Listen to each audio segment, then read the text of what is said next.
So உங்களுக்கு நீங்க எழுதின பாடல you very proud of this song. எனக்கு அது ஒவ்வொரு பாட்டு எழுதும் போதும் அந்த அந்த இதோட தான் எழுதுவேன். ஆனால் சில பாடல்களில் எழுதுகிற நானே வெளிப்படுறதுன்னு ஒன்று இருக்கு.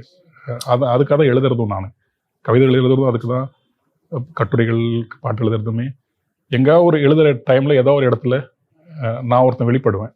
அதை பிடிச்சிக்கிறதுக்காக தான். அது எங்கேயோ வாழ்க்கை முழுக்க அது எழுதிட்டே இருக்கும்போது நம்மளுக்கு நல்லா பிடிச்சிக்கலாம். இவன் தான் கார்த்திக்கே தெரியறது இருக்கு இல்லையா?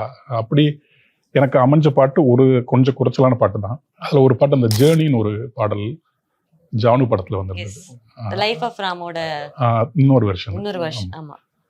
அதை எழுதும் போது எனக்கு மனசுக்கு ஓகே, நாம ரத்தம் சதையமா வெளிப்பட்டிருக்கோம். எந்த கனெக்ட் பண்ணீங்கன்னு எக்ஸ்பிளைன் பண்ண முடியுமா?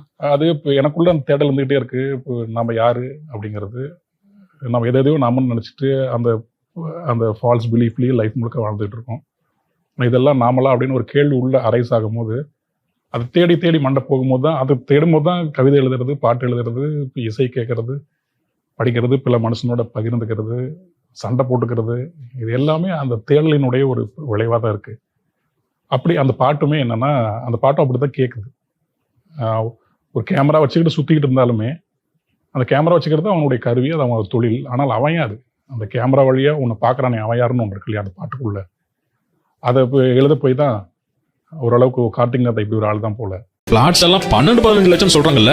அது வெளிய பாப்பப்பட்டி பிரிவு KIT காலேஜ் பக்கத்துல ஸ்ரீ பேபி ப்ளூ ஜேல ஜஸ்ட் 8.9 lakhsல ஸ்டார்ட் ஆகுது. இதுதான் சரியான டெசிஷன். கால் 9600 831182.